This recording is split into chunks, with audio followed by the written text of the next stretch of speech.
Halo pemirsa NU Channel, jumpa lagi di NUZ News, program yang menyajikan berita up to date dan informasi menarik bersama saya, Firdian.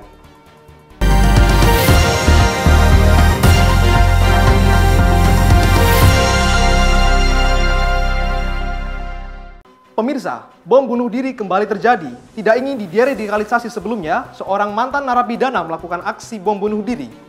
Dari bukti yang ditemukan pada kendaraannya, diduga kuat aksi pelaku didasarkan pada penolakan terhadap pengesahan KUHP. Berikut selengkapnya.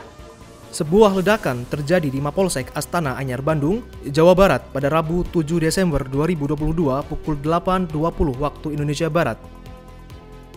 Pelaku bom bunuh diri masuk ke dalam polsek dengan mengacungkan senjata tajam dan berusaha mendekati para anggota Polri yang sedang melakukan apel pagi. Namun, aksinya dicegah oleh beberapa anggota yang sedang berjaga di lobi. Dan akibat tragedi tersebut, pelaku diketahui meninggal di tempat serta menimbulkan 10 korban luka-luka dan 1 diantaranya tewas. Stanislaus Rianta, seorang researcher di Pusat Riset Ilmu Kepolisian dan Kajian Terorisme Universitas Indonesia, menduga kuat bahwa aksi tersebut didasarkan pada beberapa fakta. Bahwa aksi tersebut merupakan bentuk dari serangan kelompok teroris untuk melawan pemerintah. Analisis dari kasus bom bunuh diri di Mapolsek Astana Anyar ini, jika dilihat dari trigger utamanya, adalah polemik mengenai rancangan Kitab Undang-Undang Hukum Pidana atau RKUHP yang baru saja disahkan oleh DPR RI bersama dengan pemerintah dalam sidang paripurna di Senayan pada Selasa 6 Desember 2022 kemarin. Pelaku bom bunuh diri tersebut mengambil momentum pada aksi pengesahan KUHP, diyakini karena pada sepeda motor pelaku ditemukan tempelan dengan stiker logo ISIS dan kertas bertuliskan KUHP, hukum syirik, kafir, perangi para penegak hukum setan, QS 929, yang menunjukkan perlawanan terhadap KUHP. Hal ini dapat dinilai hanya sebagai momentum yang dimanfaatkan oleh pelaku. Kelompok JAD dalam berbagai aksinya menargetkan polisi sebagai sasaran utama. Hal ini terjadi karena polisi melakukan upaya penegakan hukum terhadap teroris, sehingga polisi dianggap sebagai togut. Selain polisi, tercatat JAD juga kerap kali menjadikan tempat ibadah sebagai sasaran aksi mereka. Pelaku di balik bom bunuh diri di Astana Anyar merupakan mantan napiter. Ia bernama Agus Sujatno, yang dari hasil penyelidikan kepolisian pada tanggal 27 Februari 2017 ditangkap karena kasus bom panci yang diledakkan di Taman Pandawa, Kelurahan Arjuna, Kota Bandung. Diketahui pada 2017 saat ditangkap, Agus telah menyatakan untuk melakukan aksi pengeboman di Mapolda, Jawa Barat. Diketahui napiter tersebut ditahan selama 4 tahun sejak 14 Maret 2017 dan bebas pada tanggal 14 Maret 2021. Ia merupakan bagian dari Jamaah Ansharut Daulah yang berafiliasi dengan anggota ISIS. Agus Sujatno adalah seorang yang ahli dalam merakit bom dan mempunyai tugas khusus, yakni merangkai bom dari bahan TATP atau triaceton triperoxide. Sosok Agus Sujatno dikenal sebagai napiter yang sangat keras dan menolak untuk mengikuti deradikalisasi selama menjalani masa tahanannya. Bahkan, deradikalisasi yang merupakan program sukarela tidak bisa dipaksakan kepada Agus Sujatno. Sifatnya yang keras menjadikan Agus Sujatno ditempatkan khusus di Super Maximum Security di Nusa Kambangan. Bahkan pada saat menjalani masa tahanan, Agus Sujatno tidak mau berkomunikasi dengan sipir atau petugas lain. Seluruh masyarakat mengecam bom bunuh diri yang dilakukan oleh pelaku, termasuk Ketua Pembina Islam Nusantara Foundation, Abuya, Profesor Dr. Kiai Haji Said Akil Siroj, MA.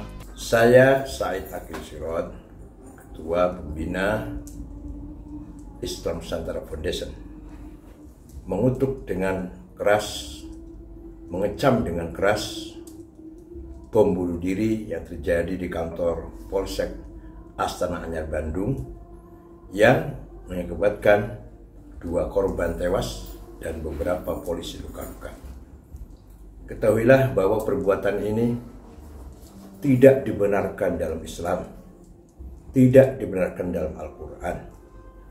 Bahkan dalam Al-Quran dikatakan, wal murjifuna fil madinati lanuhriyannaka bihim thumma la yujawirunaka fiha illa qalila.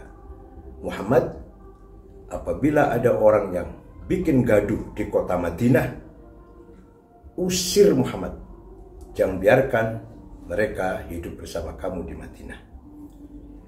Pelaku bom adalah bernama Agus Yanto, merupakan teroris jaringan Ansar Daulah. Ansar Daulah kelompok yang mengkafirkan seluruh umat Islam selain kelompok mereka. Teroris yang paling jahat, yang paling kejam, dulu didirikan oleh seorang bernama Syukri Ahmad Mustafa di Mesir dengan nama Jamaatul Takfir wal Hijrah. Mereka yang membunuh Menteri Agama Mesir Hussein Al-Zahabi, wartawan senior Yusuf Sibai, dan puncaknya membunuh Presiden Muhammad Anwar Sadat. Kemudian mereka diberantas, tapi tidak bisa hilang.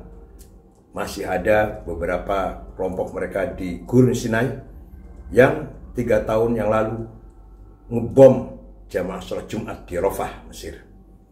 Mereka lah nanti cikal bakal ISIS. Dan ISIS ketika masuk ke Indonesia melalui Afghanistan, melalui ISIS Khurasan, Afghanistan, menjadi nama Ansar Daulah. Mereka menggunakan sistem sel, mengkafirkan semua umat Islam di Indonesia karena menerima Pancasila, menerima negara selain khilafah, menganggap mereka halal darahnya kita semua ini. Mereka lah yang ngebom Masjid Polresta Cirebon dan menusuk polisi ketika setelah sholat di Blok M, dan menusuk Pak Wiranto beberapa waktu yang lalu. Mereka adalah jaringan Ansar Daulah. Maka kita harus waspada bahwa sesungguhnya teroris masih gentayangan di tengah-tengah kita. Saya mohon kepada pemerintah dalam hal ini Densus 88, aparat, agar meningkatkan kewaspadaan demi menjaga ketenangan, kenyamanan hidup berbangsa dan bernegara. Dengan karakter pelaku tersebut, seharusnya ada pengawalan serta pengawasan yang sangat ketat pasca pelaku bebas dari hukuman. Mengingat bagi narapidana yang tidak mau mengikuti program deradikalisasi, kemungkinan kembali melakukan aksi teror bahkan lebih besar dari sebelumnya. Seluruh lapisan masyarakat harus mewaspadai potensi aksi teror yang dikhawatirkan terjadi di masa menjelang Natal dan Tahun Baru. Mengingat beberapa kali aksi teror terjadi memanfaatkan momentum perayaan Natal dan Tahun Baru. Selain itu, beberapa aksi teror juga pernah terjadi di tempat ibadah dan tempat publik. Pemerintah tidak bisa sendirian dalam mendeteksi, mencegah, dan menangani aksi teror. Perlibatan masyarakat luas sebagai komponen negara yang paling besar harus dilakukan. Kesadaran masyarakat terkait radikalisme dan terorisme adalah musuh bersama, harus dikuatkan sehingga ruang bagi proses radikalisasi di masyarakat bisa semakin terbatas dan aksi teror bisa dicegah. Pemirsa, saya Firdian pamit undur diri. Terus saksikan berita-berita terkini dan informasi menarik lainnya hanya di NUZ News. Sampai jumpa.